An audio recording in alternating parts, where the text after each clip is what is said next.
আসসালামু আলাইকুম, সবাইকে আবার স্বাগত জানাচ্ছি সিজাস কিচেনে। এই গরমে ঠান্ডা ঠান্ডা বেলের শরবত মানেই শান্তি।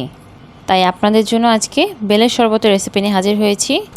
আশা করি আপনাদের কাছে ভালো লাগবে। আর ভালো লাগলে প্লিজ আমার চ্যানেলটা সাবস্ক্রাইব করে রাখবেন। আর বেলের শরবতটা বানানোর জন্য অবশ্যই একটা পাকা বেল লাগবে। তো আমি একটা মিডিয়াম সাইজের পাকা বেল নিয়েছি আর বেলটাকে আমি ফাটিয়ে নিয়েছি। এখন বেলের ভিতরে যে নরম অংশগুলো আছে সেগুলো বের করে নিতে হবে। আমি একটা চামচ দিয়ে পুরো বেলটা কাচিয়ে নিয়ে নিচ্ছি।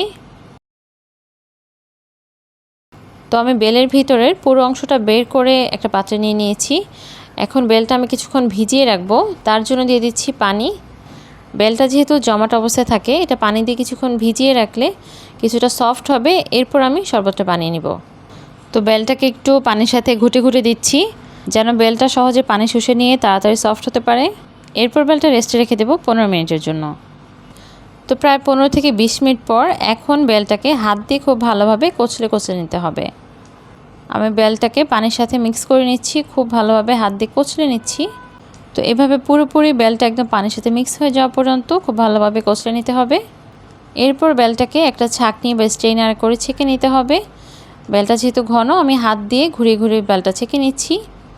আর এভাবে ছেঁকে নিলে কিন্তু বেলের যে কাতটা সেটা বের হয়ে যাবে, আর যে আঁশ আর বিচিগুলো আছে সেগুলো কিন্তু আলাদা হয়ে যাবে। এটা ফেলে দিতে সুবিধা হবে। দেখেন বেলের পুরোপুরি কাতটা বের হয়ে গেছে। আর বেলের কাতটা ভালোভাবে বের করে দেওয়ার পর আমি যে পাত্রে বেল ছিল সেটা ধুয়ে অল্প একটু পানি দিয়ে দিয়েছি। এখন ভালোভাবে আবার বেলটা নিংড়ে নিচ্ছি। আর বেলটা নিংড়ে নেওয়ার পর এরকম কিছু বিচি আর আঁশ বের হবে। তো আপনার বেলটা যদি খুব ভালোভাবে পাকা হয় তাহলে কিন্তু বেলটা খেতে খুবই ভালো লাগে। আর যদি বেলটা কিছুটা কাঁচা থেকে যায় তখন কিন্তু এই বিচিগুলোতে কিছু কষ থাকে, তো তখন বেলটা খেতে কিন্তু কষকষ লাগে, খুব একটা ভালো লাগে না। তাই অবশ্যই চেষ্টা করবেন বেলের শরবত বানানোর জন্য বেলটা যেন অবশ্যই খুব ভালোভাবে পাকা হয়। এখন বিচি আর আঁশগুলো ফেলে দিচ্ছি। আর বেলের যে কাপটা বের করে নিয়েছি এর সাথে দিয়ে দিচ্ছি পরিমাণ মতো চিনি। আমি প্রায় 1.5 কাপের মতো চিনি দিয়েছি। দিয়ে দিচ্ছি হাফ চা চামচ বিট লবণ।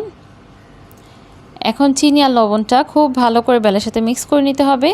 আর বেলের এই শরবতটা বানাতে কিন্তু ব্লেন্ডারের কোনো প্রয়োজন নাই, এই শরবতটা হাত দিয়ে বানাতে হয়। তো চিনি আর বিট লবণটা মিক্স করার পর বেলের ঘনত্বটা দেখেন এরকম হয়েছে। আমরা কিন্তু পরে আবার পানি ইউজ করব। তো আমি একটু টেস্ট করে দেখছি শরবতের লবণ চিনির ব্যালেন্স সব ঠিক আছে কিনা। আপনারাও কিন্তু শরবতটা বানানোর সময় টেস্ট করে দেখবেন আপনাদের টেস্ট অনুযায়ী শরবতটা ঠিক আছে কিনা। তো আমার কাছে মনে হচ্ছে আরও কিছুটা লবণ লাগবে।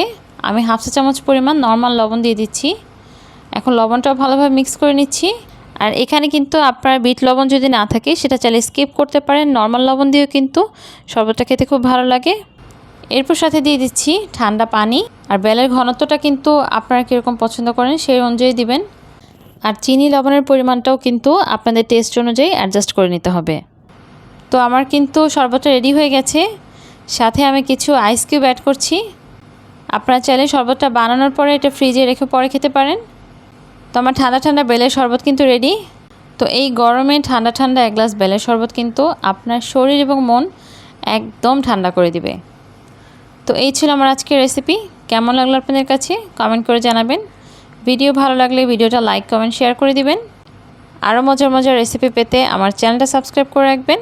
আর আমার ফেসবুক পেজটাও ফলো করবেন। তাহলে আজকের মতো এখানে বিদায় নিয়ে নিচ্ছি। ইনশাল্লাহ পরবর্তী কোনো রেসিপি নিয়ে আবার হাজির হয়ে যাব।